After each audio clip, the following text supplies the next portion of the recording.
Hello everyone.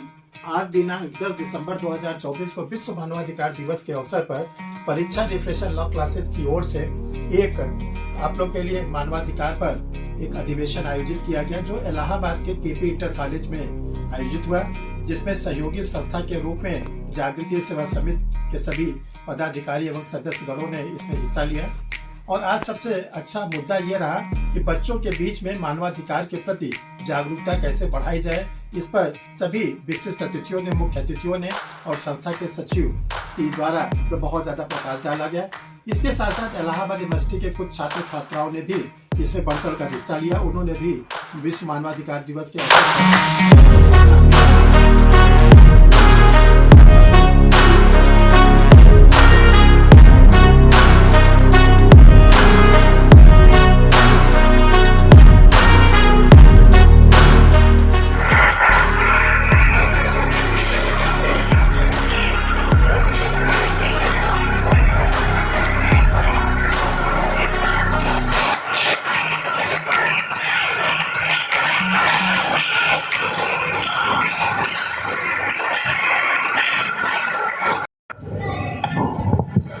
धन्यवाद आनंद जी।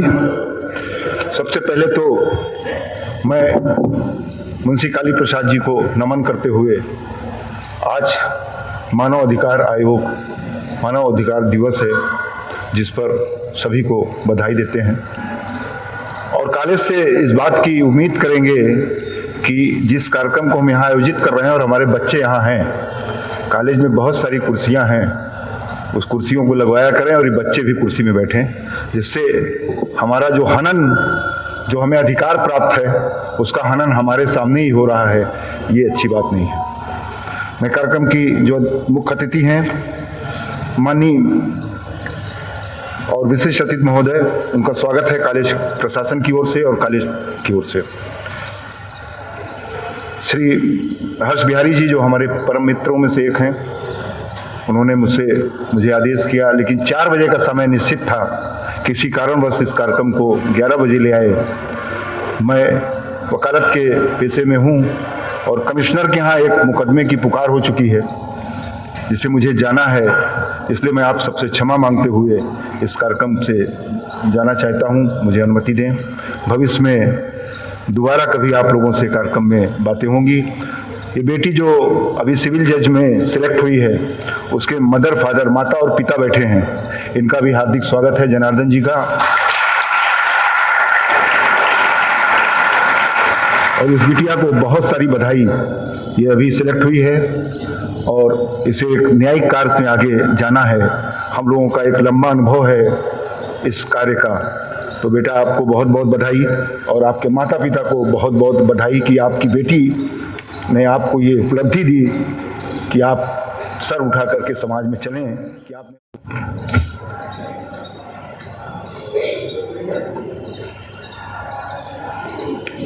धन्यवाद आनंद sir. आज हम लोग केपी इंटर कॉलेज के सभागार में विश्व मानव अधिकार दिवस मनाने के लिए एकत्रित हुए हैं। आज के इस कार्यक्रम के मुख्य अतिथि हमारे बचपन के मित्र श्री श्रीनिवास जी, जो इस समय संयुक्त निदेशक अभियोजन के पद पर तैनात हैं और इस प्रयागराज में ये कर्म भूमि उनकी रही है। बहुत लंबे समय तक प्रयागराज में रहे, यहीं पर शिक्षा दीक्षा प्राप्त किया और यहीं से इन्होंने अभियोजन विभाग की अपनी यात्रा शुरू की। मंच पर आसीन आदरणीय श्री डी मिश्रा साहब, जो अपर महानिदेशक कारागार के पद से सेवानिवृत्त हुए, जागृति सेवा समिति के संरक्षक हैं। हम लोगों का बराबर आशीर्वाद मिलता है और आपने भी इलाहाबाद में नैनी कारागार में डीआईजी के पद पर भी काफ़ी दिनों तक तैनात रहे। मंच पर आसीन हमारे स्टूडेंट प्रज्ञा शाह, जिन्होंने इस बार अभी मात्र 1 हफ्ते हुआ इन्होंने सिविल जज के पद पर सिलेक्शन लिया और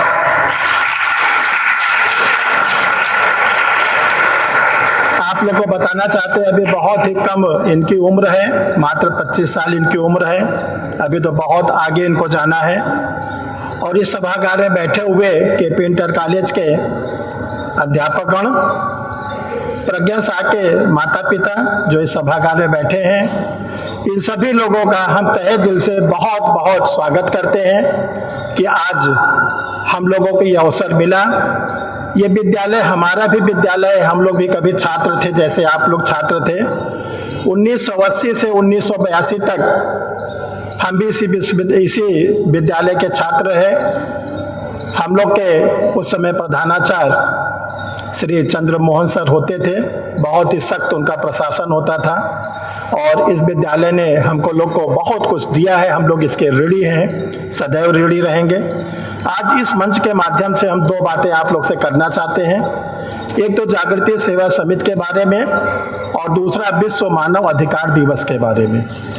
तो सबसे पहले जो ये आज आयोजन किया गया है जागृति सेवा समिति के द्वारा, जागृति सेवा समिति एक सामाजिक, सांस्कृतिक और शैक्षणिक संस्था है। ये संस्था उत्तर प्रदेश सरकार के द्वारा मान्यता प्राप्त संस्था है।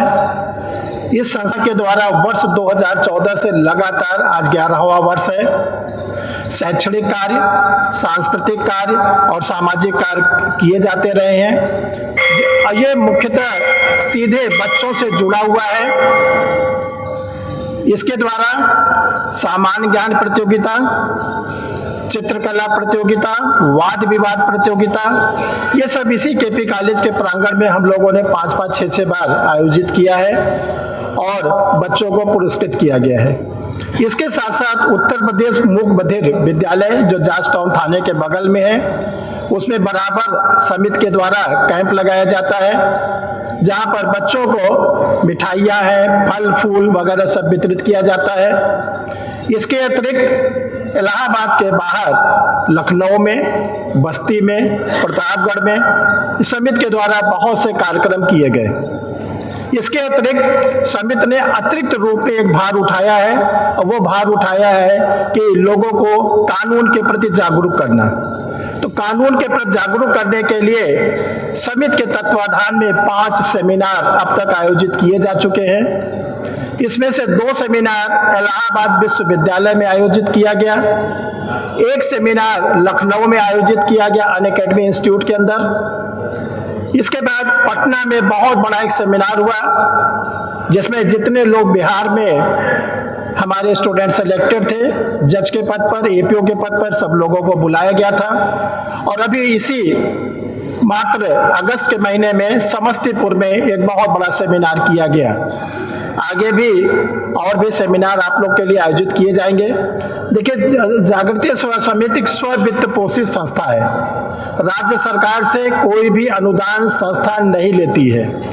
जो संस्था के क्रियाकलाप होते हैं वो हम लोगों के द्वारा जो अनुदान होता है उसके द्वारा होता है। समिति के सदस्य हम अनुरोध करेंगे, डॉक्टर आर.के. श्रीवास्तव हमारे सभागार में आ गए हैं। सोमेश श्रीवास्तव, सोमेश जी जरा डॉक्टर आर.के. श्रीवास्तव साहब आए, उनको आप सीट पर बैठा दें। डॉक्टर साहब आपका बहुत बहुत अभिनंदन। अरे चलिए, हम लोग भारतीय हैं। तो समिति अपना स्ववित्त पोषित रूप में अपना कार्यक्रम आयोजित करती रहती है। जो लोग समिति के क्रियाकलापों से प्रभावित हैं, हम चाहेंगे कि आप लोग भी इसके सक्रिय सदस्य बने और समिति के क्रियाकलाप में अपना योगदान जरूर प्रदान करें। और ये समिति अभी जो अपना एक बड़ा कार्यक्रम आयोजित करने जा रही है महाकुंभ में एक बड़ा सा कार्यक्रम समिति के द्वारा आयोजित होने जा रहा है। दूसरा जो आज हमारा प्रश्न है वो है विश्व मानव अधिकार दिवस पर। बच्चों, आप लोग जो केपी इंटर कॉलेज के छात्र हो, बहुत ध्यान से सुनो। आगे आप लोग को भी इसी सब चीजों को सीखकर सामान्य ज्ञान को आगे बढ़ाकर आप ही लोगों को IAS officer, PCS officer, doctor, engineer या अगर आप न्यायिक सेवा में जाना चाहते हो, आप भी चाहते हो कि आपकी सीट वहां से उठकर यहाँ आ जाए, तो इसके लिए आप लोग बहुत ध्यान से सुनो कि क्या बताया जा रहा है। आज पूरे विश्व में विश्व मानव अधिकार दिवस मनाया जा रहा है। 10 दिसंबर को विश्व मानव अधिकार दिवस मनाया जाता है। ये विश्व मानव अधिकार दिवस क्या होता है, क्यों मनाया जाता है, इसका पूरा ऐतिहासिक पहलू एक एक करके हम आप लोग के सामने रखते हैं। जो बच्चे अपने मोबाइल में रिकॉर्ड करना चाहे, मोबाइल ऑन कर लो, रिकॉर्ड कर लो, फिर सुनना, एक बार सुनना, 2 बार सुनना, ताकि आगे भविष्य में आप लोग को कोई दिक्कत ना आए। तो देखिए डियर स्टूडेंट्स, वर्ष 2012 में, बहुत पुरानी सी बात से शुरुआत करते हैं। वर्ष 2012 में पहली बार इंग्लैंड के राजा ने अपने नागरिकों को अधिकार प्रदान किया। उसके पहले कोई अधिकार नहीं थे, राजा प्रजा का सिस्टम होता था। तो 1215 में जो अधिकार प्रदान किया गया उसको हम लोग बोलते हैं मैग्ना कार्टा। उसके द्वारा अधिकार वहां के नागरिकों को मिले। इसी क्रम में जब अमेरिका को स्वतंत्रता मिली 1786 ईस्वी में, तो अमेरिका के राष्ट्रपति ने अपने नागरिकों को बिल ऑफ राइट्स के द्वारा अधिकार प्रदान किए। जहां तक भारत की स्थिति थी, हम लोग गुलाम थे, हम लोगों को कोई अधिकार नहीं था, हम लोग गुलामी के दास्ता में जकड़े हुए थे। और उसी दौरान विश्व को 2 महायुद्ध का सामना करना पड़ा। पहला महायुद्ध 1914 में हुआ, जो 6 वर्षों तक चला, और 6 वर्षों के बाद लड़ते ये तय हुआ कि एक संगठन बनाया जाए ताकि भविष्य में कोई विश्व युद्ध न होने पाए।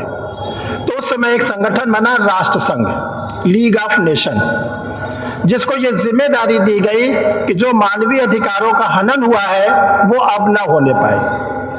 यह संगठन 20 वर्ष तक तो सुचारू रूप से चला, लेकिन 1939 में फिर विश्व को सेकेंड वर्ल्ड वार, द्वितीय विश्व युद्ध का सामना करना पड़ा, जो बड़ा भयानक था, बहुत दर्दनाक था। 1939 से शुरू होता है द्वितीय विश्व युद्ध, जो 1945 तक चलता रहा। लड़ते सारे राष्ट्र, जन की धन की दोनों की बहुत हानि हुई। अभी विश्व युद्ध चल ही रहा था, तभी 1945 में जून के महीने में अमेरिका के सैन फ्रांसिस्को में 50 देश एकत्रित हुए, और इसलिए एकत्रित हुए कि किसी तरह विश्व युद्ध को रोका जाए। खुल्ला मानवीय अधिकारों का उल्लंघन होना है, ह्यूमन राइट्स ब्रीच हो रहा है, जन की बहुत हानि हो रही है, धन की बहुत हानि हो रही है, रोका जाए इसको। तो सैन फ्रांसिस्को में 50 राष्ट्रों ने संयुक्त राष्ट्र चार्टर पर हस्ताक्षर किया 26 जून 1945 को। जैसे हस्ताक्षर किया, एक राष्ट्र बोला हम भी आपसे जोड़ना चाहते हैं, और उस राष्ट्र का नाम था पोलैंड। तो टोटल हो गए 51 राष्ट्र। 51 राष्ट्रों ने संयुक्त राष्ट्र के चार्टर पर हस्ताक्षर कर दिया, और ये कहा कि हम लोग अक्टूबर के महीने में फिर मिलेंगे, और तब संयुक्त राष्ट्र की विधिवत घोषणा कर दी जाएगी। 24 अक्टूबर 1945 को संयुक्त राष्ट्र के जो चार्टर था उसको विधिवत लागू कर दिया गया, और ये कहा गया कि जो संयुक्त राष्ट्र के सदस्यगण हैं वो चार्टर का पालन करेंगे, और ये विश्व का सबसे बड़ा संगठन होगा। इससे बड़ा कोई संगठन ना पहले था ना आज था। अब देखिए, जो ये चार्टर बना, संयुक्त राष्ट्र का एक प्रमुख अंग है महासभा, जनरल असेंबली। तो जनरल असेंबली ने क्या किया, 10 दिसंबर 1948 को जो संयुक्त राष्ट्र संघ का महासभा है, उसने universal declaration of human rights, मानवीय अधिकारों की सार्वभौमिक घोषणा बनाया, और उसमें 30 नियम बनाए, और ये बोला कि अब प्रत्येक वर्ष 10 दिसंबर से मनाया जाएगा विश्व मानवाधिकार दिवस। इसके बाद उस समय हम लोग आजाद तो हो गए थे, लेकिन हम लोग का संविधान नहीं बना था 1948 में। तो हमारे संविधान के निर्माताओं ने जो चार्टर के अनुच्छेद थे उन चीजों को लेकर फंडामेंटल राइट बनाया। फंडामेंटल राइट मानव अधिकार, जिनकी संख्या 7 थी, जो वर्तमान में घटकर 6 हो गई है।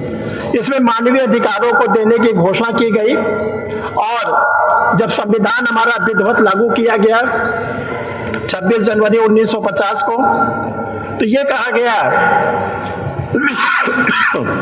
सॉरी, ये कहा गया कि जो गुलामी के समय में हम लोग दास्ता में रहे, अब प्रजा और राजा का सिस्टम खत्म होगा, अब सिस्टम होगा नागरिक और सक्षम सरकार, और सारी शक्तियां नागरिक को दी गई हैं कि नागरिक की जनता ही क्या करेगी, सक्षम सरकार का गठन करेगी।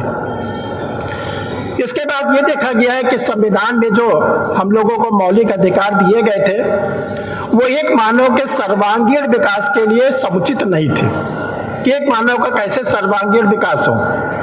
तो भारतीय संसद ने 1994 में मानवीय अधिकारों की सार्वभौमिक घोषणा बनाई, ह्यूमन राइट्स प्रोटेक्शन एक्ट, और इसमें यह कहा गया कि जब कभी किसी मानव के अधिकार का हनन हो तो वो 3 प्रकार की संस्थाओं में जाकर अपनी शिकायत कर सकता है, और ये जो 3 संस्थाएं हैं वो उपचार प्रदान करेंगी। पहली संस्था नेशनल ह्यूमन राइट्स कमीशन, राष्ट्रीय मानवाधिकार आयोग जो नई दिल्ली में है, और जो राष्ट्रीय मानवाधिकार आयोग के चेयरमैन होते हैं वो भारत के मुख्य न्यायाधीश ही होते हैं।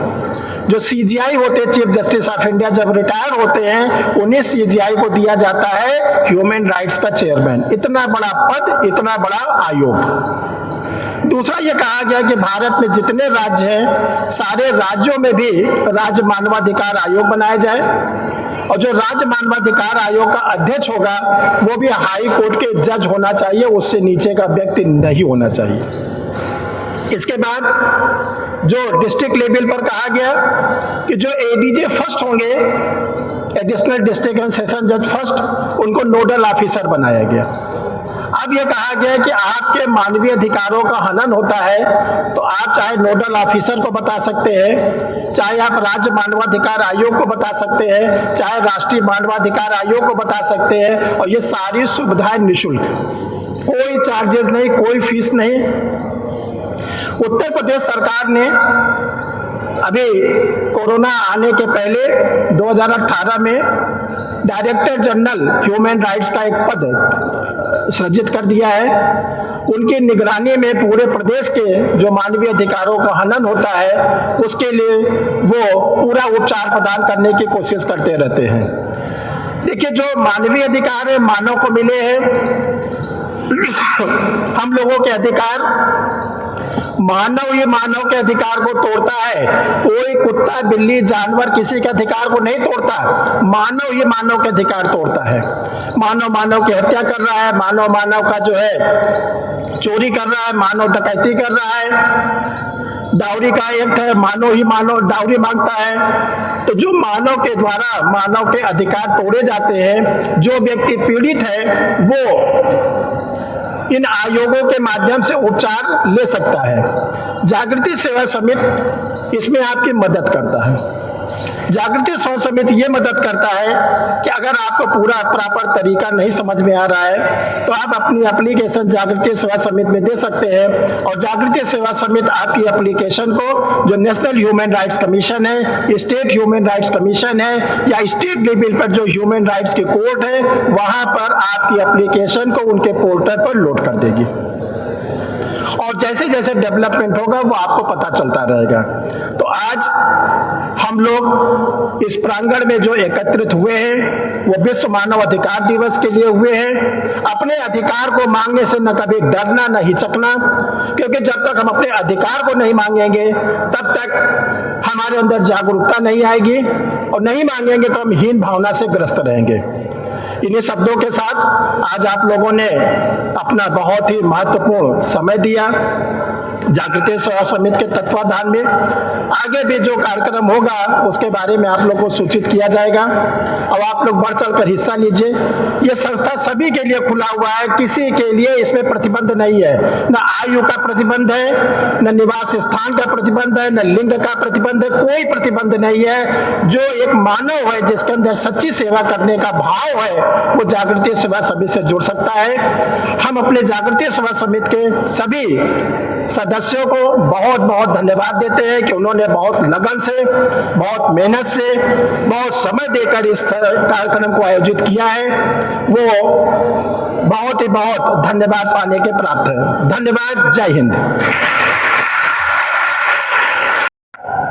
जो ह्यूमन राइट पर अपना भाषण देना चाह रहे हैं, ये आपके बड़े भाई हैं, छात्र हैं, इलाहाबाद यूनिवर्सिटी के 4th सेमेस्टर LLB। इनका स्वागत है, आए और ह्यूमन राइट पर अपने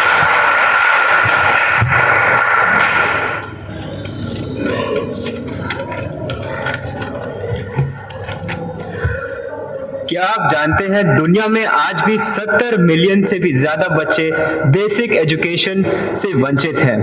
ये सिर्फ स्टैटिस्टिक्स नहीं है, ये उन बच्चों की कहानियां हैं जो उनके बेसिक ह्यूमन राइट्स नहीं मिल पा रहे हैं। हेलो एवरीवन, मेरा नाम हर्षित रंजन श्रीवास्तव है। मैं इलाहाबाद यूनिवर्सिटी का विधि का छात्र हूँ, 7th सेमेस्टर में हूँ और मैं आज आपके समक्ष ह्यूमन राइट्स पे अपने विचार प्रकट करूंगा। ह्यूमन राइट्स सिर्फ एक डॉक्यूमेंट पर लिखे हुए शब्द नहीं है, ये वह प्रिंसिपल्स हैं जो इंसान को जिंदगी बेहतर और सुरक्षित बनाते हैं, जैसे freedom of speech, expression, gender equality. Human rights सिर्फ बड़े बड़े इश्यूज जैसे वॉर क्राइम्स या डिस्क्रिमिनेशन के बारे में नहीं है, ये हमारे रोजमर्रा जिंदगी से जुड़े हुए हैं। सोचिए अगर आपका फ्रीडम ऑफ एक्सप्रेशन छीन लिया जाए या आपकी आवाज दबा दी जाए तो कैसा लगेगा। ई रूजवेल्ट ने सही कहा था, where after all do human rights begin, in small places close to home. इसका मतलब है कि ह्यूमन राइट्स की शुरुआत हमारे घरों, हमारे समाज से होती है। जरा सोचिए आपके लिए सबसे जरूरी ह्यूमन राइट क्या है। अब इमेजिन करिए कि अगर वो राइट आपसे छीन लिया जाए तो आपकी जिंदगी कैसी होगी। यह वह एहसास है जो हमें दूसरों के अधिकार के प्रति जिम्मेदार बनाता है। आज भी कई लोग बेसिक ह्यूमन राइट से वंचित हैं, चाहे वो जेंडर इनइक्वालिटी, चाइल्ड लेबर या मार्जिनाइज्ड कम्युनिटी के एक्सप्लॉयटेशन का हो। हमारा ये फर्ज बनता है कि हम न केवल अपने अधिकारों के प्रति जागरूक रहें बल्कि दूसरे अधिकारों के लिए जागरूक के लिए भी आवाज उठाएं। मार्टिन लूथर किंग जूनियर ने सही कहा था, injustice anywhere is a threat to justice everywhere. हम हर उस अन्याय के खिलाफ खड़ा होना होगा जिस किसी भी इंसान की डिग्निटी और फ्रीडम पर चोट पहुंचाता है। आज ह्यूमन राइट्स डे पर आइए हम ये प्रण लें, हम इक्वालिटी और फेयरनेस को प्रमोट करेंगे, हर किसी को उनके अधिकार दिलाने के लिए अवेयरनेस फैलाएंगे और इनजस्टिस के खिलाफ अपनी आवाज बुलंद करेंगे। जैसा कि महात्मा गांधी जी ने कहा था, be the change that you wish to see in the world. आपका एक छोटा कदम भी बड़ी क्रांति ला सकता है। तो दोस्तों, ह्यूमन राइट्स का सुरक्षा करना सिर्फ गवर्नमेंट्स और ऑर्गेनाइजेशंस की जिम्मेदारी नहीं है, ये हम सब की कलेक्टिव रिस्पॉन्सिबिलिटी है। हम सभी मिलकर उस बदलाव की शुरुआत कर सकते हैं जिसकी दुनिया को जरूरत है। आइए अपने हर एक्शन को उस दुनिया की ओर बढ़ाएं जहां सम्मान और आजादी हर किसी का अधिकार है। थैंक यू सो मच और एक बार फिर से ह्यूमन राइट्स डे की आप सभी को शुभकामनाएं। धन्यवाद।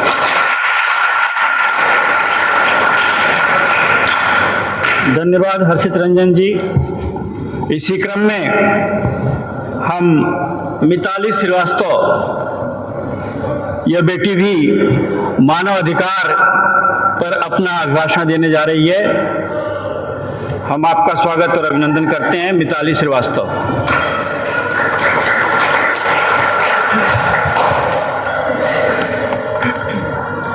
खरीदने को जिसे कम थी दौलते दुनिया, किसी कबीर की मुट्ठी में वो रतन देखा।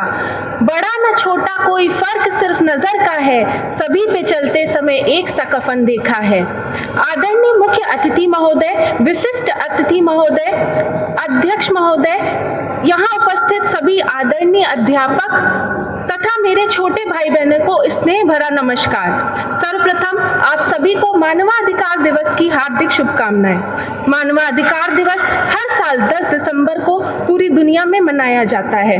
मानवाधिकार वे अधिकार हैं जो किसी भी व्यक्ति को जन्म से ही मिल जाते हैं।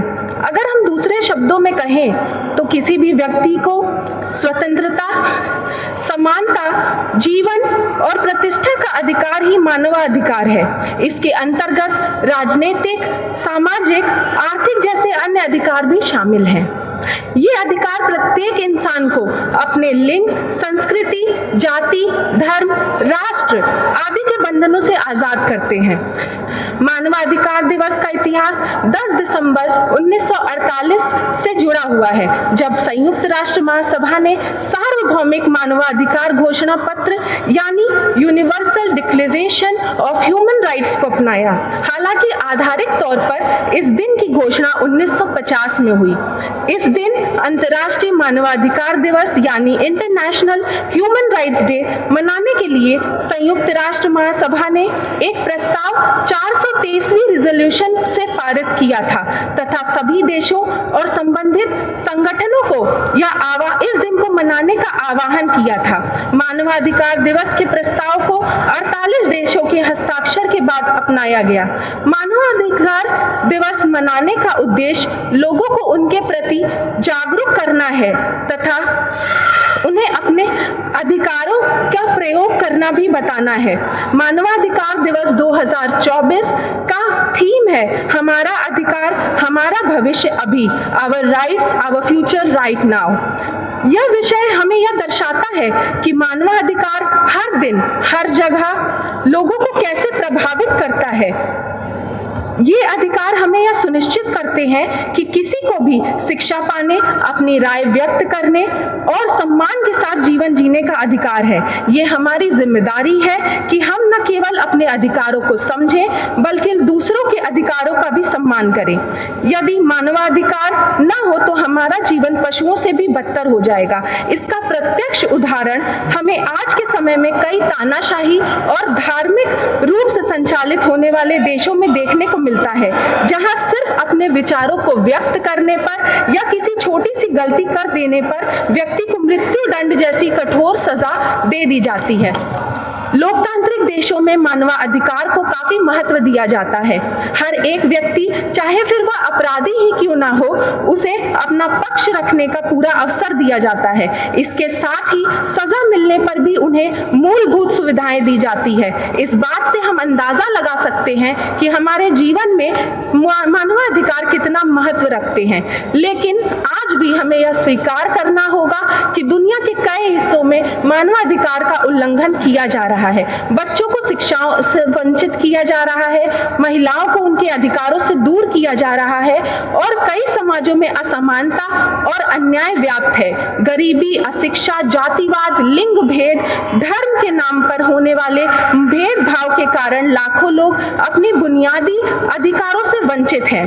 हमें इस बात को हमेशा ध्यान रखना चाहिए कि मानवाधिकार की आवश्यकता सर्वप्रथम व्यक्ति के व्यक्तित्व के विकास के लिए होती है और जहां कहीं भी मानवाधिकार को नकारा गया है वहां अन्याय, क्रूरता और अत्याचार देखा गया है और इस वजह से मानवता हमेशा ही बुरी तरह से अपमानित हुई है। अंत में मैं बस यह कहना चाहूंगी कि मानवाधिकार दिवस हमें यह याद दिलाता है कि हम सिर्फ अधिकार पाना ही नहीं जरूरी है बल्कि उन्हें सुरक्षित रखना भी बहुत जरूरी है।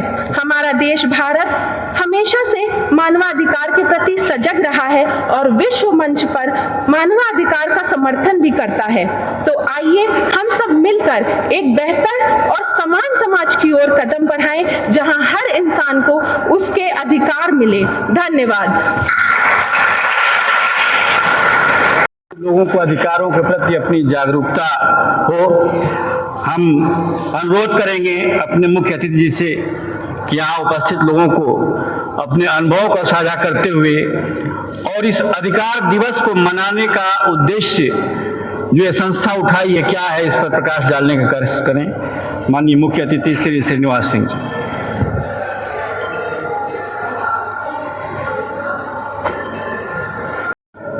और अध्यापक बंधुओं और छात्रवृंद,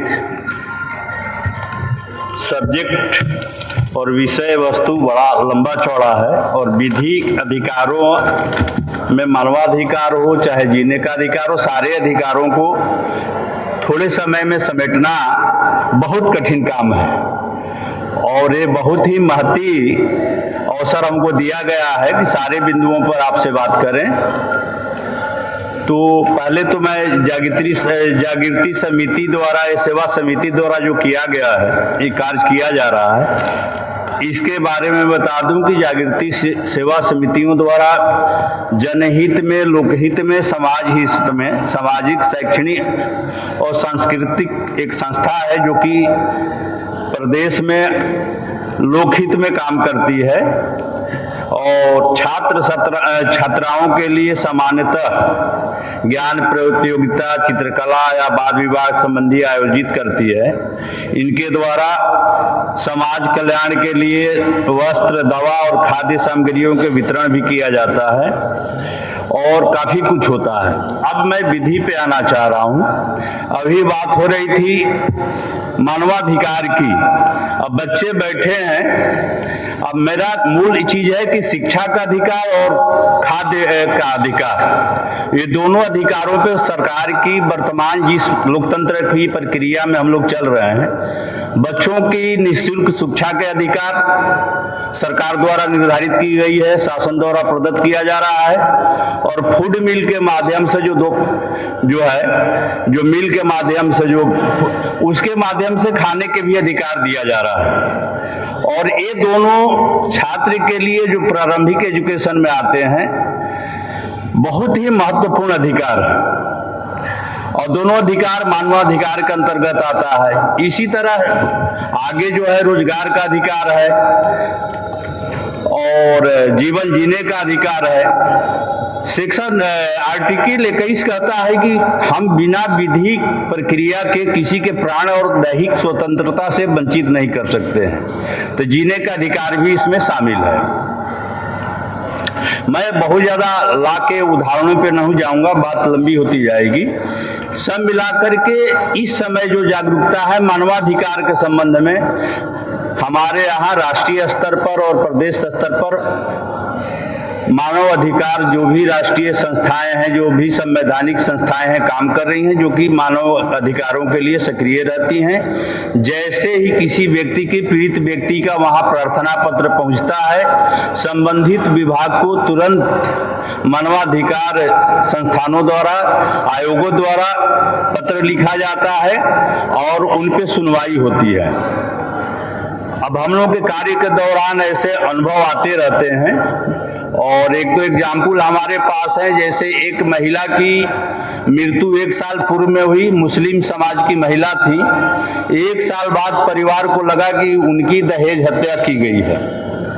मानवाधिकार दिल्ली ने उस पर पत्राचार किया संबंधित प्रशासन को और 1 साल बाद हम लोगों ने उस डेड बॉडी को निकलवा करके उनकी पुनः विधि के अनुरूप जो भी पीएम की प्रक्रिया है कराई और मुकदमा लिखवाया और फिर जो भी पीड़ित पक्ष था उनके अधिकारों को प्रदान किया गया। आजकल वो मुकदमा न्यायालय में प्रचलित है। तो मानव अधिकार को लेकर के सरकार अब बहुत सक्रिय है और स्थानीय जो भी सरकार के हिस्से अधिकारीगण वो भी सक्रिय हैं। अगर सक्रिय नहीं थी तो हम नहीं समझते कि 1 साल बाद किसी डेड बॉडी को निकालने पर क्या बचेगा, कॉमन मैन भी सोच सकता है। लेकिन वहाँ के डीएम साहब, एसपी साहब सब लोग इंटरेस्ट लिए और हम लोग जिस पद पर जनपद स्तर पर संयुक्त निदेशक अभियोजन पर काम करते हैं, विधिक राय हम लोगों की जाती है हर कुछ में, चाहे वो डीएम साहब को हो या पुलिस स्तर पे हो, राय हम लोग को देनी पड़ती है कि क्या करना है। तो वहाँ पे जो भी जनहित में है उस राय को प्रदान किया जाता है, मानवाधिकार के अंतर्गत प्रदान किया जाता है। जो भी नियम है उसके अंतर्गत प्रदान किया जाता है और इस पे सरकार सक्रिय है। अब बच्चे कुछ बोल रहे थे महिला अधिकारों पे। वर्तमान में महिला अधिकारों पे मेरा ये मानना है कि पर डे महिला संबंधी अपराधों में कितने अपराधों में अभियुक्त को सजा हुई, दोषसिद्धि प्रदान की गई, पर डे हर जनपद से सूचना जा रहा है। 0 है तो 0 भेजेंगे, जितनी सजा है उतनी सजा आप भेजेंगे। महिला संबंधी जो भी अपराध हैं छोटे, अगर उसको सेक्शन में देखेंगे पुराने के हिसाब से तो छेड़छाड़ और यूटीजिंग से लेकर जो भी है और गंभीर अपराधों तक सबकी सूचना पर डे जा रही है। सरकार इस पर बहुत ज्यादा जागरूक है। आप इस सूचना को रोक नहीं पाएंगे। आपको शाम 5 बजे सीएम डैशबोर्ड जो हमारी कंप्यूटर की साइट है उसको आपको लोड करना है। इसी तरह बच्चों को लेकर है, जो जुवेनाइल जस्टिस और किशोर बच्चे हैं, इनके संबंधी जो भी है उस पे भी सूचना पर डे जा रही है। और पर डे आपको कि हमारे सिस्टम में जो भी लोग बैठे हैं उनके विधिक अधिकारों के लेकर पीड़ित को क्या उपचार मिला, उस उपचार के प्रति हमने क्या अपना कर्तव्य निर्वहन किया, सारे कुछ पर डे सूचना से जा रही है। इसके बाद उछले स्तर पे, मंडल स्तर पे कमिश्नर महोदय के द्वारा और स्टेट स्तर पे एसीएस होम द्वारा इसको नियमित मॉनिटरिंग की जाती है। और जितने विभाग हैं उनके जो भी महानिदेशक हैं वो मॉनिटरिंग करते हैं और पर मंथली इसकी मीटिंग होती है।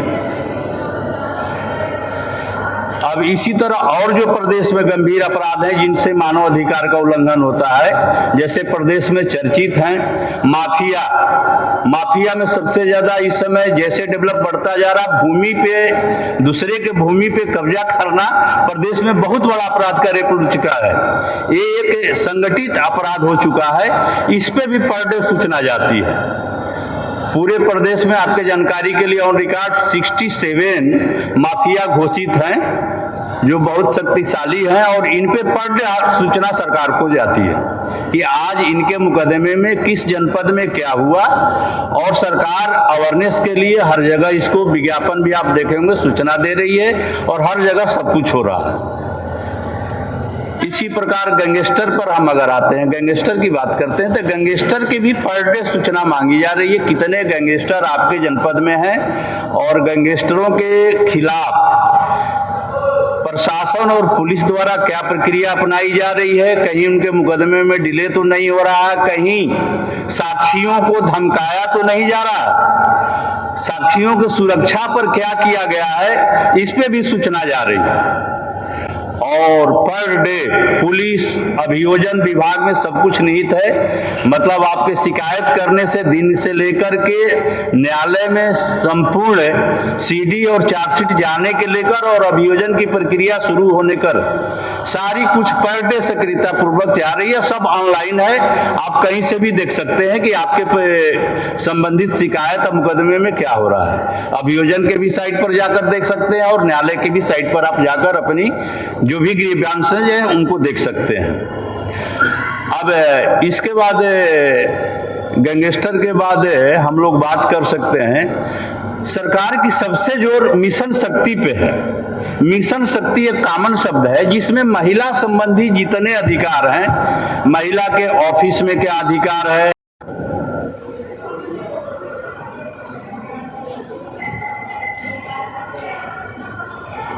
माननीय मंच पर उपस्थित मुख्य अतिथि महोदय और अन्य सम्मानित सदस्य, प्रिय विद्यार्थियों एवं यहाँ उपस्थित अन्य श्रोतागण, आज मानवाधिकार दिवस मनाया जा रहा है। ये मानवाधिकार दिवस अंतर्राष्ट्रीय मानवाधिकार दिवस है जो यूएनओ की महासभा में पारित हुआ था और इसके लिए 10 दिसंबर निर्धारित किया गया था, जो आज हम सब यहाँ उपस्थित हैं। मानवाधिकार के बारे में बहुत कुछ विशिष्ट मुख्य अतिथि ने बताया आपको और वक्ताओं ने भी बताया। इस संबंध में बस इतना ही कहना है कि आपके जो अधिकार मिले हुए हैं वो मानवाधिकार अधिकार के अंतर्गत ही हैं। जैसे आप यहाँ बैठे हुए हैं, हमको सुन रहे हैं या मैं बोल रहा हूँ तो ये भी मानवाधिकार के अंतर्गत ही है। बोलने का अधिकार, अपने अभिव्यक्ति का अधिकार, यहाँ बैठे रहने का अधिकार, स्वतंत्रता का अधिकार, अपनी भावनाओं को व्यक्त करने का अधिकार, शिक्षा का अधिकार, ये सब नौकरी पाने का अधिकार, अपनी सुरक्षा का अधिकार, तो ये सारे अधिकार मानवाधिकार के अंतर्गत हैं। एक मनुष्य के जो भी अधिकार हो सकते हैं वो मानव अधिकार में निहित हैं। इसलिए आप इसका महत्व समझिए। आज ये मानवाधिकार न होता तो हम लोग यहाँ उपस्थित नहीं होते। ब्रिटिश पीरियड में काफी मानवाधिकार कर्टेल कर दिए गए थे, इसलिए व्यक्ति को स्वतंत्र रूप से बोलने, समाचार पत्रों में अपने व्यक्त करने या कहीं आने जाने की कोई स्वतंत्रता नहीं थी। अब आप अपनी सुरक्षा, अपनी शिक्षा, आवागमन, स्वास्थ्य, ये सारी चीजें मानवाधिकार के अंतर्गत आपको प्राप्त हैं। वैसे मानवाधिकार प्राकृतिक भी है, क्योंकि कुछ चीजें हमें प्रकृति से मिली हुई हैं, उन्हीं का विश्लेषण करके समस्त वैज्ञानिकों ने, समाज सुधारकों ने और नीतिज्ञों ने एक प्रकार की संकल्पना की और मानवाधिकार का एक चार्टर तैयार किया, जिसे पूरे दुनिया में लागू किया गया। हमारे भारत में भी 48 के बाद ये लागू हुआ और आज सभी राज्यों में ये मानवाधिकार आयोग का संगठन हो चुका है, जिसमें हम जो भी कंप्लेंट चाहें कर सकते हैं।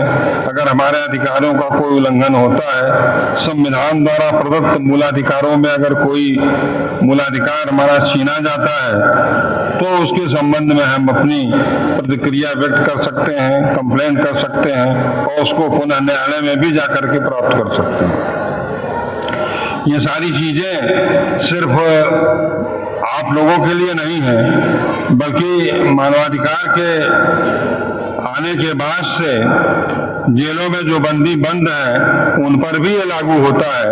प्रत्येक बंदी का अधिकार है कि वो स्वतंत्र रूप से अपना वकील कर सके, उसकी पैरवी कर सके, अपने जो भी शिकायतें हैं उसको डिस्ट्रिक्ट मजिस्ट्रेट, सीजीएम में, न्यायालय में प्रस्तुत कर सके। भोजन उसको अच्छी किस्म का जो बैलेंस डाइट है वो मिलना चाहिए, वो मिल रही है।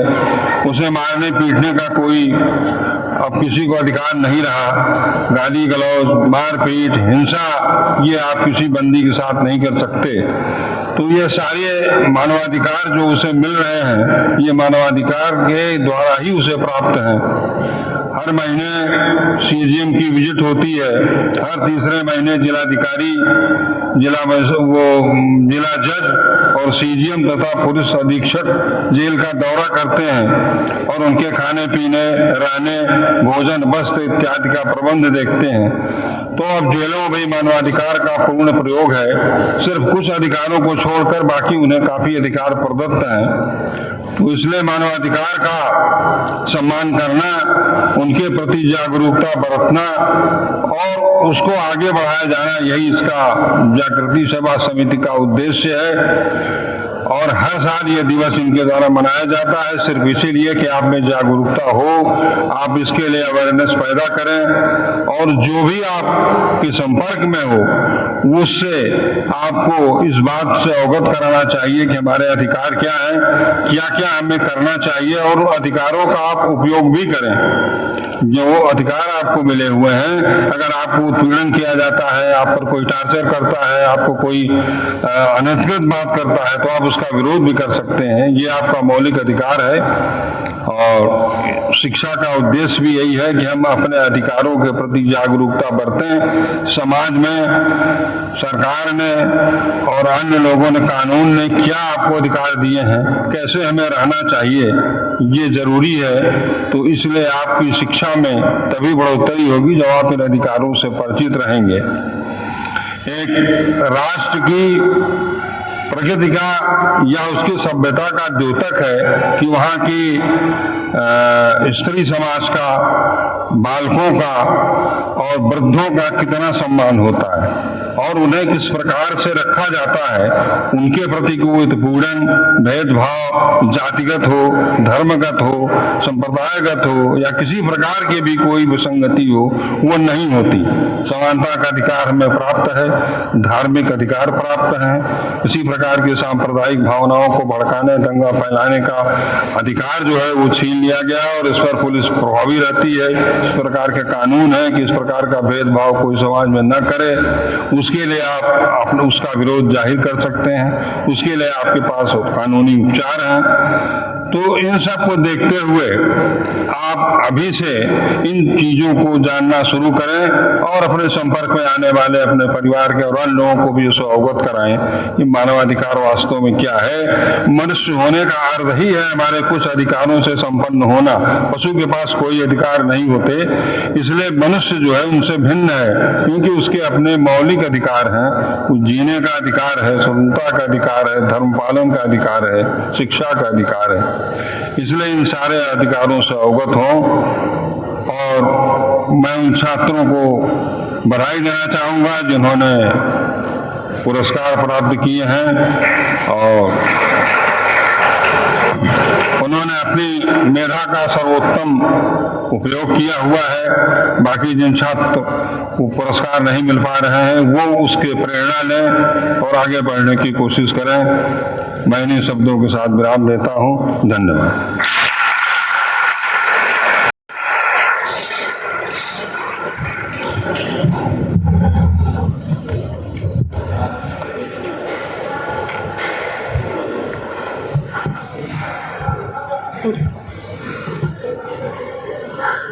सबसे पहले तो I would like to thank our chief guest mister Shrinivas Singh sir, doctor R K Srivastava sir, mister D Mishra sir and mister Harsh Bihari Srivastava sir for inviting me today upon this stage. Good afternoon to everyone. देखिए, आज तो आपने मानवाधिकार के बारे में काफ़ी कुछ बातें सीखी हैं, उसका इतिहास, उसके क्या क्या प्रकार होते हैं और क्या क्या मानवाधिकार हमको प्रोवाइडेड हैं। लेकिन आज मैं आपके सामने कुछ और अपनी जर्नी के बारे में शेयर करने आई हूँ। तो जस्टिस पी.एन. भागवती, जो कि हमारे फादर ऑफ ह्यूमन राइट्स यूरिस्प्रूडेंस भी हैं, उन्होंने कहा है कि कैरेक्टर, हार्ड वर्क और डेडिकेशन टू ड्यूटी ये होता है हमारा अल्टीमेट गाइड टू सक्सेस। यानी कि हमारा जो चरित्र है, हमारा जो मेहनत है, जो कर्तव्य के प्रति हमारी पूर्ण समर्पण है, वही हमें सक्सेस की सीढ़ी पे चढ़ाती है। आज के इस मानवाधिकार दिवस पर जस्टिस पी.एन. भागवती के इसी कोटेशन से पूर्ण रूप से सहमति जताते हुए मैं अपनी जर्नी में किए गए निरंतर प्रयास, दृढ़ निश्चय एवं अनुशासन को अपनी सफलता का राज समझती हूँ। मेरी इस जर्नी में मेरे माता पिता जो यहाँ पे मौजूद भी हैं और हर्ष बिहारी श्रीवास्तव सर, जिन्होंने बहुत ज़्यादा गाइड किया मुझे पूरी जर्नी में, उनको अपनी सफलता का श्रेय देती हूँ। और ये इन्होंने इतना गाइडिंग लाइट प्रोवाइड किया है मेरी जर्नी में, तो इनकी सपोर्ट के बिना शायद मैं यहाँ तक ना पहुँच पाती। सर की कोचिंग, परीक्षा रिफ्रेशर, लॉ क्लासेस सर पढ़ाते हैं। सर बहुत ही अच्छे से, बहुत ही सरल तरीके से सारे कंसेप्ट्स को समझाते हैं। सर रेगुलर क्लासेस लेते हैं। सर की क्लास अगर आप लोग को कभी अपॉर्चुनिटी मिले फ्यूचर में तो आप ज़रूर ज्वाइन करें। और बाकी मैं यही बोलना चाहूँगी कि हम कभी भी किसी भी परीक्षा की तैयारी करते हैं तो उस जर्नी में हमें बहुत ही ज़्यादा अड़चनें आती हैं। स्टार्टिंग में ही हमें ऐसा लगता है कभी कभी कि थोड़ा भय आ जाता है, थोड़ा सेल्फ डाउट रहता है, थोड़ा सा हमें ऐसा लगता है कि फेल हो जाएंगे तो क्या होगा। तो मेरा यही मानना है कि आप जहाँ पे हैं वहीं से आप स्टार्ट करिए, बाकी आगे धीरे धीरे पूरा होता जाएगा। स्टार्टिंग से ही सब प्लान करके चलना ऐसा ज़रूरी नहीं है। आप जहाँ से भी स्टार्ट करेंगे आप पूरा सिलेबस कवर कर लेंगे, आपको वो गाइडेंस धीरे धीरे प्रोवाइड होती जाएगी। बाकी ये सब सेल्फ डाउट, फेलियर का जो भय होता है, ये सबके मन में आता है, मेरे भी मन में आया था, लेकिन इससे उभरना ही ज़रूरी है। बाकी आप अपने ऊपर बिलीफ रखें, अपने ऊपर फेथ रखें और अपनी पोटेंशियल जो होती है आपकी, उस पर ज़रूर हमेशा जो है बिलीफ रखें। लास्ट में मैं यही बोलना चाहूँगी कि देखिए, मानवाधिकार तो हमें मिले ही हैं, लेकिन उसका हम कैसे यूज़ करते हैं, कैसे उसको यूटिलाइज करते हैं, वो ज़्यादा ज़रूरी है। तो आप पढ़िए लिखिए, अच्छे नागरिक बनिए। बाकी अगर फ्यूचर में आपको कभी मन करे तो थोड़ा लॉ के बारे में भी जानिए, लॉ को as a career, as a field choose करिए और अच्छे नागरिक बनिए। और सबसे ज़रूरी बात है कि आप अच्छे इंसान बनिए। बाकी thank you so much and all the best to everyone.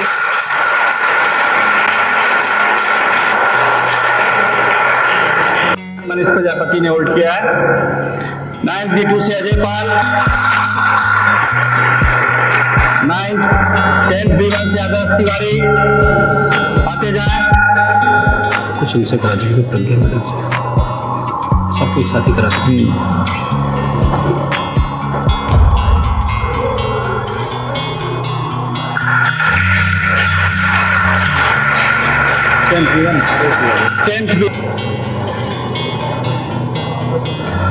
अब विशिष्ट अतिथि श्री बीडी मिश्रा सर से अनुरोध करेंगे कि इन बच्चों को और रिया कुशवाहा 11th A2 दोनों आ जाए।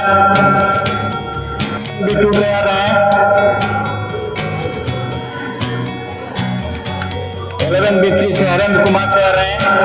रिया Kushwaha 11th B2, 11th A2 और ज्योति 11th A1। क्या तुम्हारा नाम? Sumit Singh 11th B2,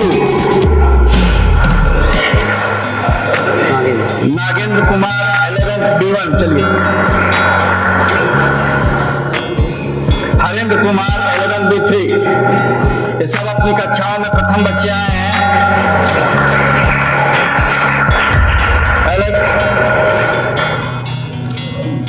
11th B4 से अभिजीत सिंह, 11th C से शिवांग केसरवानी,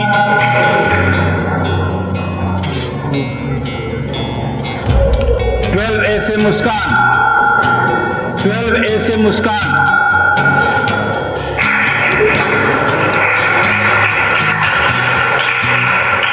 11C से शिवांग केसरवानी, 12A से मुस्कान, 12B2 से अमित सिंह। जल्दी आ जाइए। 12B3 से जयप्रकाश,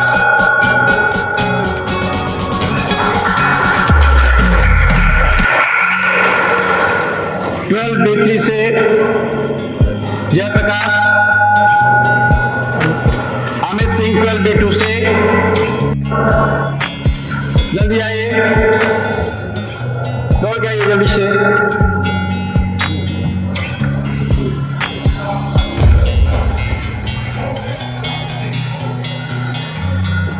आशु Maurya 12BC,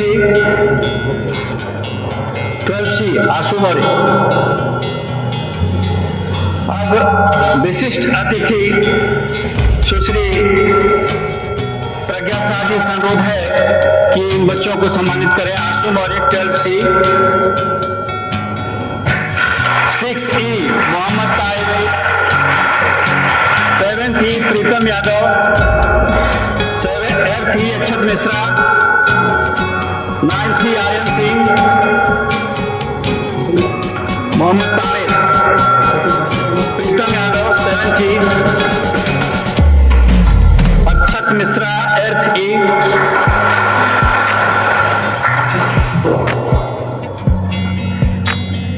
9th E Aryan Singh, 10th E सूरज त्रिपाठी आ जाए। Shubham Yadav 11th E1, Ishan Srivastava 11th E2 और Aditya Maurya 12th E3।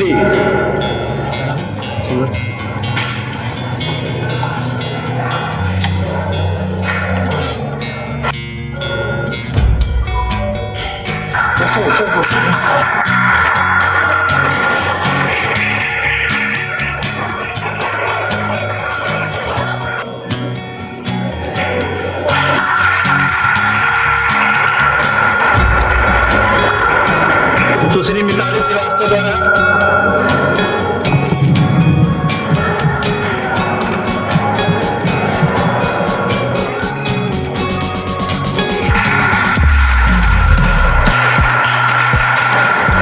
Doctor Shri Raj Kumar ji द्वारा प्राप्त करें।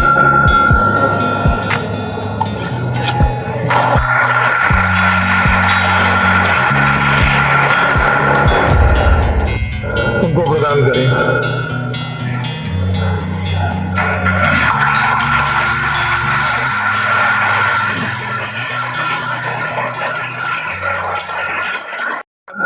विशिष्ट अतिथि श्री डी मिश्रा जी, विशिष्ट अतिथि सिविल जज, कॉन्ग्रेचुलेशंस प्रज्ञा साहू जी, और most dynamic person of the dash Harsh Bihari ji. यहाँ पर उपस्थित सभी सम्मानित अतिथि एवं स्टूडेंट्स, आज का प्रोग्राम जो हुआ, कार्यक्रम हुआ, जो मुझे उम्मीद है कि आप सब लोगों को बहुत अच्छा लगा होगा और काफी कुछ सीख के जाएंगे। और मैं आभार व्यक्त करता हूँ आप सभी लोगों का कि आप सब लोगों ने यहाँ पर आकर के इस कार्यक्रम को सफल बनाने में अपना योगदान दिया है। धन्यवाद।